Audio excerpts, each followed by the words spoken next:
ਬਿਲਕੁਲ, ਬਿਲਕੁਲ। ਭਾਜੀ ਇੱਕ ਇੱਕ ਰਿਕੁਐਸਟ ਆ ਜਿੱਦਾਂ ਵੀ ਜਿਹੜਾ ਨਾ ਆਪਣੇ ਹਜੇ ਛੋਟੇ ਸਾਹਿਬਜ਼ਾਦਿਆਂ ਦੇ ਅਸੀਂ ਸੋਗ ਦੇ ਵਿੱਚ ਸੀਗੇ ਤੇ ਉਹ ਖੁਸ਼ੀਆਂ ਮਨਾਉਣ ਲੱਗ ਗਏ ਗੁਰੂ ਗੋਬਿੰਦ ਸਿੰਘ ਜੀ ਦੇ ਬਰਥਡੇ ਦੀਆਂ ਡੇਟਾਂ ਜਿਹੜੀਆਂ ਆ ਨਾ ਕੁਛ ਇਹਨਾਂ ਬਾਰੇ 'ਚ ਜੀ ਜਾਗਰਤ ਹੋਈਏ ਵੀ ਕਿੱਦਾਂ ਇਹਨਾਂ ਨੂੰ ਹੋ ਸਕਦਾ ਆ ਕਰਕੇ ਜਨਵਰੀ ਦੇ ਵਿੱਚ ਤਾਂ ਅੱਗੇ ਆਉਂਦਾ ਸੀਗਾ ਤੇ ਹੁਣ ਆਹ ਦਸੰਬਰ ਦੀ 27-28 ਤਰੀਕ ਨੂੰ ਨਹੀਂ ਉੱਧਰ ਗੁਰੂ ਗੋਬਿੰਦ ਸਿੰਘ ਜੀ ਦਾ ਜਨਮ ਦਿਨ ਦੀਆਂ ਵਧਾਈਆਂ ਤੇ ਜੀ ਉੱਧਰ ਸੋਗ ਹੋਈ ਸੀਗਾ। ਤਾਂ ਜੀ ਧੰਨਵਾਦ ਬਿਲਕੁਲ। ਇਹ ਤਾਂ ਹੁਣ ਕੌਮ ਦਾ ਵੱਡਾ ਇਸ਼ੂ ਹੈਗਾ ਆ, ਪਰ ਆਪਾਂ ਕੋਈ ਨਹੀਂ, ਦੋਨੋਂ ਹੀ ਮਨਾਈ ਜਾਓ। ਅੱਜ ਵੀ ਕੱਲ ਵੀ ਮਨਾ ਲਿਆ ਤੇ ਹਾਂ ਪੰਜ ਵਾਲਾ ਵੀ ਗੁਰੂ ਮਨਾ ਸਾਹਿਬ ਲਿਓ, ਦੀਆਂ ਪਰ ਖੁਸ਼ੀਆਂ ਆਪਾਂ ਪ੍ਰਾਪਤ ਕਰਨੀਆਂ ਆ। ਹਾਂ ਚਲੋ ਕੋਈ ਨਹੀਂ, ਕੋਈ ਹੁਣ ਮਨਾ ਲੇ, ਕੋਈ ਬਾਅਦ ਚ ਮਨਾ ਲੇ, ਪਰ ਇਹ ਆ ਵੀ ਚਲੋ ਇਹਦੇ ਵਿੱਚ ਹੁਣ ਅਸੀਂ ਤਾਂ ਨਹੀਂ, ਇਹ ਤਾਂ ਹੁਣ ਜਿਹੜੇ ਬੁੱਧੀਜੀਵੀ ਆ, ਸਿੱਖ ਕੌਮ ਦੇ ਹਿਸਟੋਰੀਅਨ ਆ, ਇਹਨਾਂ ਸਾਰਿਆਂ ਨੂੰ ਮਿਲ ਕੇ ਕੋਈ ਇਹਦਾ ਉਪਰਾਲਾ ਜਿਹੜਾ ਉਹ ਕਰਨਾ ਪੈਣਾ ਆ। ਕੱਲ ਨੂੰ ਅਸੀਂ ਕੁਛ ਕਹੀਏ ਜਾਂ ਉਹ ਕੁਛ ਕਹੀਏ ਤਾਂ ਉਹਦੇ ਨਾਲ ਗੱਲ ਬਣਦੀ ਨਹੀਂ ਆ ਫਿਰ ਨਾ ਹਾਂ ਉਹ ਇੰਨਾ ਜ਼ਰੂਰ ਆ ਵੀ ਇੱਕ ਦੂਜੇ ਨੂੰ ਗਾਲਾਂ ਨਾ ਕੱਢੋ ਵੀ ਆ ਮਿਸ਼ਨਰੀ ਆ, ਟਕਸਾਲੀ ਆ ਆ। ਹਾਂ ਸੋ ਜੇ ਸਿੱਖ ਹੁਣ ਜਿੰਨਾ ਸਿੱਖ ਜਿੰਨਾ ਚਿਰ ਨਹੀਂ ਹੇਠ ਸੋਲਵ ਹੁੰਦਾ ਦੋਨੋਂ ਜਾਣੇ ਮਨਾਈ ਜਾਓ, ਕੋਈ ਨਹੀਂ ਫਰਕ ਪੈਂਦਾ ਜੀ। ਤੁਸੀਂ ਦੇਖੋ ਜੀ ਪਿਛਲੇ ਕੁਝ ਸਾਲਾਂ ਦੇ ਵਿੱਚ ਸਿੱਖ ਹੁਣ ਸਿੱਖ ਹੇਟ ਜਿਹੜੀ ਉਹ ਬਹੁਤ ਵਧੀ ਆ। ਇਹ ਇੱਕ ਚਿੰਤਾ ਦਾ ਵਿਸ਼ਾ ਆ। ਇਹ ਜਿੱਦਾਂ ਆਪਸ ਦੇ ਵਿੱਚ ਆਪਾਂ ਨੂੰ ਪਾੜ ਕੇ ਚਲੋ ਸਾਜ਼ਿਸ਼ਾਂ ਤਾਂ ਕਰਦੀਆਂ ਚੱਲਦੀਆਂ, ਕਿੰਨੇ ਧੜੇ ਬੰਦੀਆਂ, ਕਿੰਨੇ ਕੁਛ ਜਿਹੜਾ ਉਹ ਚੱਲ ਰਿਹਾ ਆ। ਪਰ ਨਵੇਂ ਸਾਲ 'ਚ ਆਪਾਂ ਇਹ ਤਹੱਈਆ ਕਰੀਏ ਵੀ ਭਾਈ ਆਪਣੇ ਜਿਹੜੇ ਸਾਥੀ ਭੈਣ ਭਰਾ ਹੈਗੇ ਆ, ਉਹਨਾਂ ਨੂੰ ਅੰਬਰੇਸ ਕਰਨਾ ਆ। ਉਹਨਾਂ ਸਾਰਿਆਂ ਨਾਲ ਆਪਾਂ ਮਿਲ ਕੇ ਇੱਕ ਸਾਂਝੀ ਥਾਂ ਦੇ ਉੱਤੇ ਜਿਹੜਾ ਪਹੁੰਚਣਾ ਆ।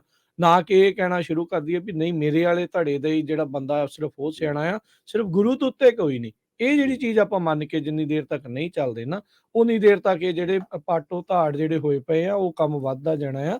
ਸੋ ਆਪਾਂ ਇਹ ਨਵੇਂ ਸਾਲ 'ਚ ਇਹ ਜ਼ਰੂਰ ਆਪਾਂ ਮਿਸ਼ਨ ਲਿਆਈਏ, ਇਹ ਚੀਜ਼ ਜਿਹੜਾ ਉਹ ਜ਼ਰੂਰ ਸੋਚੀਏ ਵੀ ਭਾਈ ਗੁਰੂ ਤੋਂ ਉੱਤੇ ਕੋਈ ਨਹੀਂ। ਮੈਂ ਜਿਹੜੇ ਮਰਜ਼ੀ ਧੜੇ ਦੇ ਨਾਲ ਤੁਸੀਂ ਕਿਸੇ ਨੂੰ ਕੋਈ ਚੰਗਾ ਲੱਗਦਾ, ਕੋਈ ਮਾੜਾ ਲੱਗਦਾ, ਤਾਂ ਦੈਟਸ ਓਕੇ। ਪਰ ਗੁਰੂ ਸਾਹਿਬ ਨੇ ਮਿਲ ਕੇ ਇਕੱਠੇ ਹੋ ਕੇ ਜਿਹੜਾ ਉਹ ਚੱਲਣ ਨੂੰ ਆਪਾਂ ਜੀ ਨੂੰ ਅੱਗੇ ਬਿਲਕੁਲ, ਬਿਲਕੁਲ। ਭਾਜੀ ਇੱਕ ਇੱਕ ਰਿਕੁਐਸਟ ਆ ਜਿੱਦਾਂ ਵੀ ਜਿਹੜਾ ਨਾ ਆਪਣੇ ਹਜੇ ਛੋਟੇ ਸਾਹਿਬਜ਼ਾਦਿਆਂ ਦੇ ਅਸੀਂ ਸੋਗ ਦੇ ਵਿੱਚ ਸੀਗੇ ਤੇ ਉਹ ਖੁਸ਼ੀਆਂ ਮਨਾਉਣ ਲੱਗ ਗਏ ਗੁਰੂ ਗੋਬਿੰਦ ਸਿੰਘ ਜੀ ਦੇ ਬਰਥਡੇ ਦੀਆਂ ਡੇਟਾਂ ਜਿਹੜੀਆਂ ਆ ਨਾ ਕੁਛ ਇਹਨਾਂ ਬਾਰੇ 'ਚ ਜੀ ਜਾਗਰਤ ਹੋਈਏ ਵੀ ਕਿੱਦਾਂ ਇਹਨਾਂ ਨੂੰ ਹੋ ਸਕਦਾ ਆ ਕਰਕੇ ਜਨਵਰੀ ਦੇ ਵਿੱਚ ਤਾਂ ਅੱਗੇ ਆਉਂਦਾ ਸੀਗਾ ਤੇ ਹੁਣ ਆਹ ਦਸੰਬਰ ਦੀ 27-28 ਤਰੀਕ ਨੂੰ ਨਹੀਂ ਉੱਧਰ ਗੁਰੂ ਗੋਬਿੰਦ ਸਿੰਘ ਜੀ ਦਾ ਜਨਮ ਦਿਨ ਦੀਆਂ ਵਧਾਈਆਂ ਤੇ ਜੀ ਉੱਧਰ ਸੋਗ ਹੋਈ ਸੀਗਾ। ਤਾਂ ਜੀ ਧੰਨਵਾਦ ਬਿਲਕੁਲ।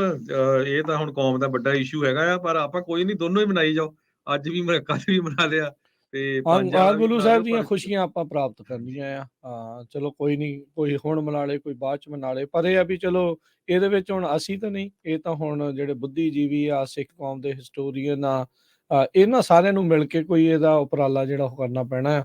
ਕੱਲ ਨੂੰ ਅਸੀਂ ਕੁਛ ਕਹੀਏ ਜਾਂ ਉਹ ਕੁਛ ਕਹੀਏ ਤਾਂ ਉਹਦੇ ਨਾਲ ਗੱਲ ਬਣਦੀ ਨਹੀਂ ਆ ਫਿਰ ਨਾ ਹਾਂ ਉਹ ਇੰਨਾ ਜ਼ਰੂਰ ਆ ਵੀ ਇੱਕ ਦੂਜੇ ਨੂੰ ਗਾਲਾਂ ਨਾ ਕੱਢੋ ਵੀ ਆ ਮਿਸ਼ਨਰੀ ਆ, ਟਕਸਾਲੀ ਆ ਆ। ਹਾਂ ਸੋ ਜੇ ਸਿੱਖ ਹੁਣ ਸਿੱਖ ਜਿੰਨਾ ਚਿਰ ਨਹੀਂ ਹੇਠ ਸੋਲਵ ਹੁੰਦਾ ਦੋਨੋਂ ਜਾਣੇ ਮਨਾਈ ਜਾਓ, ਕੋਈ ਨਹੀਂ ਫਰਕ ਪੈਂਦਾ ਜੀ। ਤੁਸੀਂ ਦੇਖੋ ਜੀ ਪਿਛਲੇ ਕੁਝ ਸਾਲਾਂ ਦੇ ਵਿੱਚ ਸਿੱਖ ਹੁਣ ਸਿੱਖ ਹੇਟ ਜਿਹੜੀ ਉਹ ਬਹੁਤ ਵਧੀ ਆ। ਇਹ ਇੱਕ ਚਿੰਤਾ ਦਾ ਵਿਸ਼ਾ ਆ। ਇਹ ਜਿੱਦਾਂ ਆਪਸ ਦੇ ਵਿੱਚ ਆਪਾਂ ਨੂੰ ਪਾੜ ਕੇ ਚਲੋ ਸਾਜ਼ਿਸ਼ਾਂ ਤਾਂ ਕਰਦੀਆਂ ਚੱਲਦੀਆਂ, ਕਿੰਨੇ ਧੜੇ ਬੰਦੀਆਂ, ਕਿੰਨੇ ਕੁਛ ਜਿਹੜਾ ਉਹ ਚੱਲ ਰਿਹਾ ਆ। ਪਰ ਨਵੇਂ ਸਾਲ 'ਚ ਆਪਾਂ ਇਹ ਤਹੱਈਆ ਕਰੀਏ ਵੀ ਭਾਈ ਆਪਣੇ ਜਿਹੜੇ ਸਾਥੀ ਭੈਣ ਭਰਾ ਹੈਗੇ ਆ, ਉਹਨਾਂ ਨੂੰ ਅੰਬਰੇਸ ਕਰਨਾ ਆ। ਉਹਨਾਂ ਸਾਰਿਆਂ ਨਾਲ ਆਪਾਂ ਮਿਲ ਕੇ ਇੱਕ ਸਾਂਝੀ ਥਾਂ ਦੇ ਉੱਤੇ ਜਿਹੜਾ ਪਹੁੰਚਣਾ ਆ।